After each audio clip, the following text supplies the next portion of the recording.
Saya Bintang Nur Aini dengan NIM 120410010 dari Prodi Sains Aktuaria. Saya Siti Fadilah dengan NIM 120410040 dari Prodi Sains Aktuaria. Saya Rika Kasdoro NIM 120410104 dari Prodi Sains Aktuaria. Saya Benediktus Ivan Pratama dari Program Studi Matematika.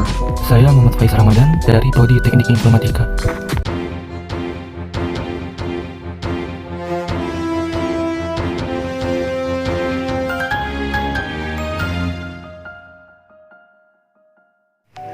Krisis ekonomi adalah kondisi perekonomian dalam suatu negara yang mengalami penurunan secara signifikan.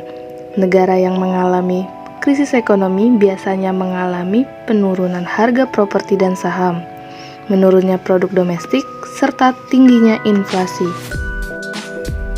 Selain itu, ditandai pula dengan tingginya persentase pengangguran hingga lebih dari 50%.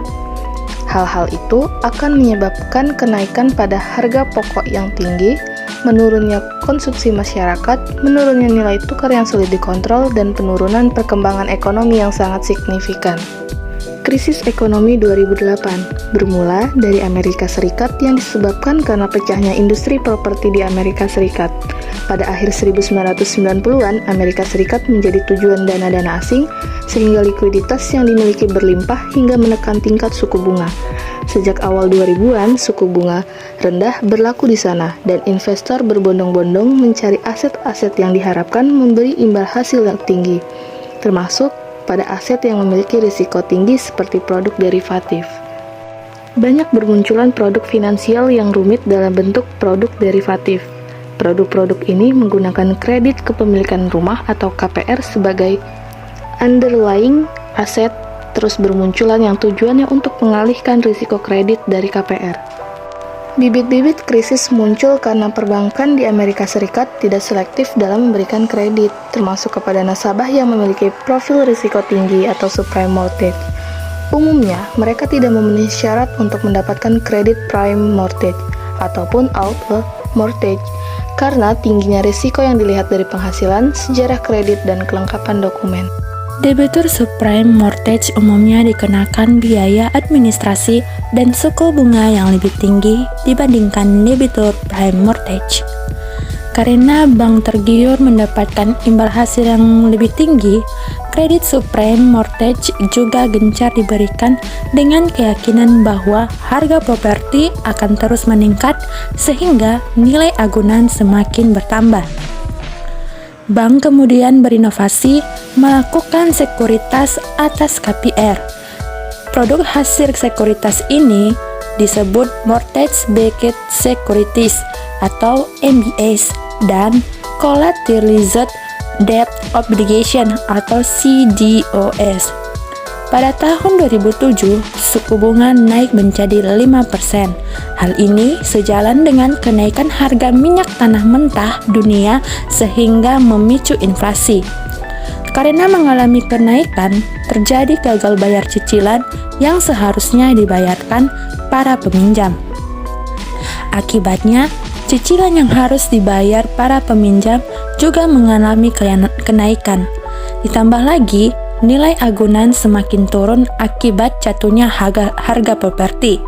Gagal bayar nasabah subprime mortgage ini menimbulkan efek domino.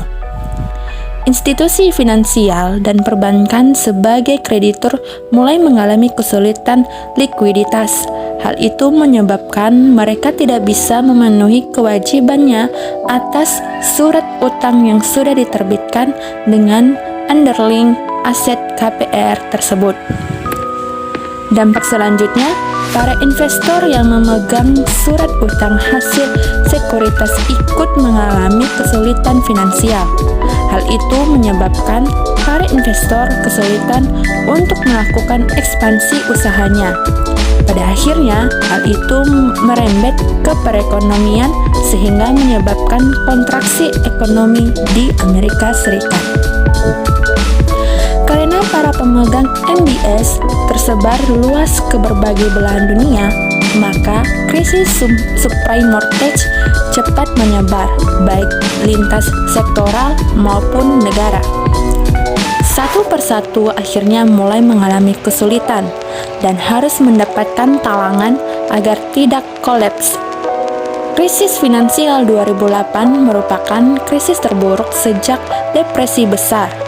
Pasar saham Amerika Serikat anjlok dengan nilai pasar yang tersapu akibat krisis mencapai 8 triliun dolar Amerika Serikat selama periode 2007 sampai 2009. Krisis juga menyebabkan pengangguran melonjak mencapai 10% pada Oktober 2019. Mengapa krisis ini meluas secara global? Ada beberapa faktor yang mempengaruhi meluasnya krisis moneter yang terjadi di Amerika Serikat secara global, yaitu yang pertama, tata keuangan dunia berporos pada Amerika Serikat. Produk derivatif yang diproduksi oleh Amerika Serikat dijual ke berbagai negara dalam berbagai bentuk. Hampir seluruh negara memiliki hubungan keuangan dengan Amerika Serikat. Oleh sebab itu, saat Amerika Serikat terjadi krisis, maka negara yang berhubungan dengan Amerika Serikat juga ikut mengalaminya. Yang kedua, sistem ekonomi dan perdagangan global.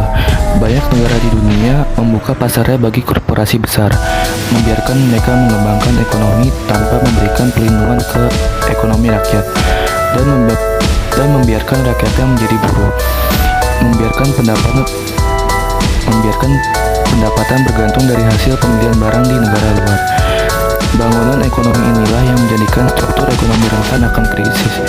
Ini yang menyebabkan banyak negara yang terkena imbas dari krisis di Amerika Serikat karena banyak korporasi besar Amerika Serikat yang ikut bangkrut akibat krisis yang menguasai perekonomian di negara-negara tersebut. Yang ketiga, sistem politik di dunia didominasi oleh Amerika Serikat. Selain Amerika Serikat menjadi aktor dominan dalam tata keuangan global, Amerika Serikat juga dominan dalam politik global. Amerika Serikat melalui kebijakannya mendorong ekonomi dunia terbuka bagi pasar Amerika Serikat. Bagaimana kondisi perekonomian Indonesia akibat krisis yang terjadi di Amerika Serikat? Indonesia menjadi salah satu negara yang terkena imbas akibat krisis yang terjadi pada Amerika Serikat. Hal ini secara keuangan, ekonomi, dan politik.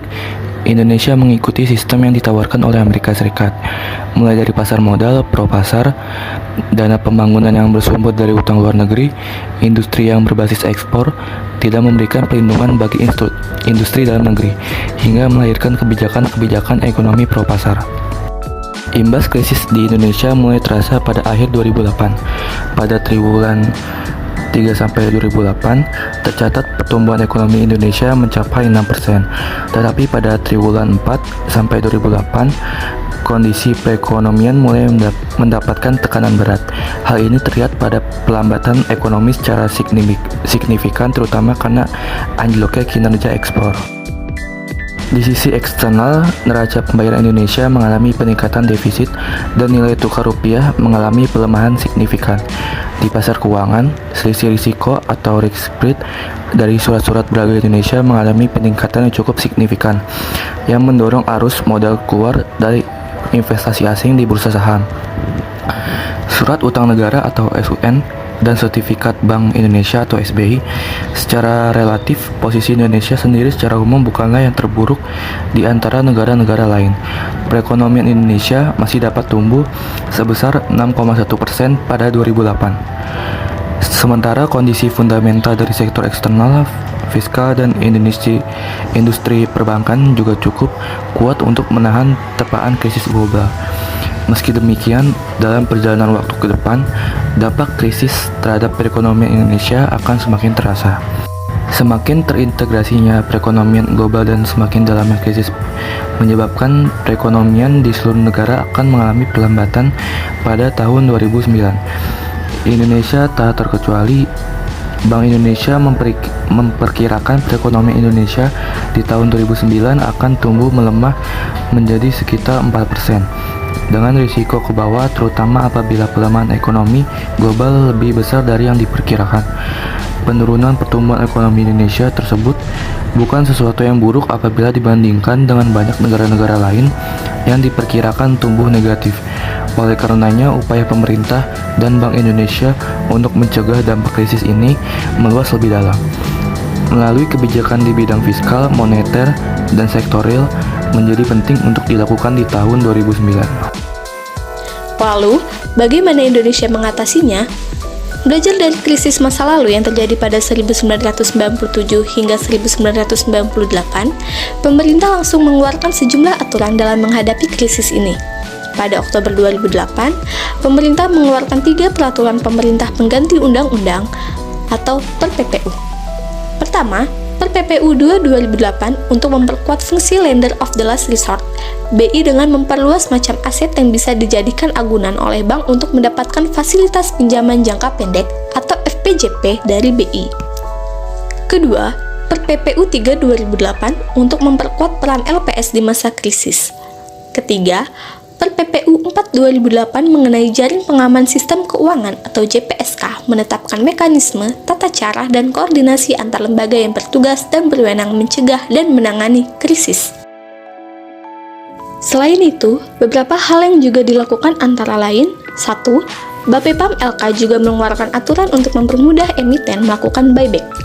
Kedua, BEI mengeluarkan larangan transaksi short selling dan membatasi perdagangan margin yang dimaksudkan untuk mengurangi aksi jual di tengah momentum penurunan harga. Langkah-langkah tersebut dimaksudkan untuk meredam volatilitas di pasar saham. Ketiga, BI menurunkan giro wajib minimum atau GWM dari 9% menjadi 7% untuk kewajiban rupiah. Kewajiban falas dari 3% turun menjadi 1%. Perhitungan GWM untuk bank-bank kecil disederhanakan sehingga beban perbankan sedikit berkurang. Keempat, pembatasan saldo harian pinjam falas jangka pendek oleh bank-bank dihapuskan dan tenor fasilitas swap untuk memperoleh likuiditas diperpanjang dari 7 hari menjadi 1 bulan. Memasuki semester 2 tahun 2009, pemulihan kondisi ekonomi sudah mulai terlihat, dan pada tahun 2010, ekonomi di Indonesia sudah pulih dengan ditandai pertumbuhan ekonomi di angka 5%. Untuk menangani dampak dari industri ekspor, pemerintah melakukan pengembangan ekonomi yang bersumber dari dalam negeri. Mengingat jumlah penduduk Indonesia yang sangat besar, sudah seharusnya Indonesia mengolah perekonomian untuk pemenuhan kebutuhan di dalam negeri dari membangun industri untuk tujuan ekspor. Dalam laporan perekonomian tahun 2008 tertuliskan, ekonomi 2008 tertolong oleh aktivitas ekonomi masyarakat. Hal itu terlihat dari total transaksi clearing yang mencerminkan aktivitas transaksi retail di masyarakat yang mengalami peningkatan. Nilai transaksi clearing selama periode laporan meningkat 19,7% menjadi 1.664 triliun atau rata-rata 6,8 triliun per hari. Dari sisi volume, jumlah transaksi meningkat 7,6% menjadi 85,6 juta transaksi atau rata-rata 349.000 transaksi per hari. Meskipun IHSG menurun, akan tetapi rata-rata harian perdagangan saham meningkat dari 4,29 triliun pada 2007 menjadi 4,41 triliun. Indikasi membaiknya kepercayaan investor juga terlihat dari aktivitas investor asing yang masih membukukan net beli sebesar 18,65 triliun pada tahun 2008, meski angkanya di bawah tahun 2007 yang sebesar 32,92 triliun. Namun, porsi kepemilikan asing pada tahun 2008 meningkat menjadi 67,8%. Harga obligasi negara tercatat hanya turun 5%. Total volume perdagangan obligasi negara tahun 2008 sebesar 1.246,7 triliun dibandingkan tahun 2007 sebesar 1.564 triliun. Menutup tahun 2008, perbankan masih dalam kondisi baik. Menurut data Bank Indonesia, total aset perbankan meningkat dari 1.986,5 triliun pada tahun 2007 menjadi 2.310,6 triliun. Dana pihak ketiga atau DPK meningkat dari 1.510,7 triliun pada tahun 2007 menjadi 1.753,3 triliun.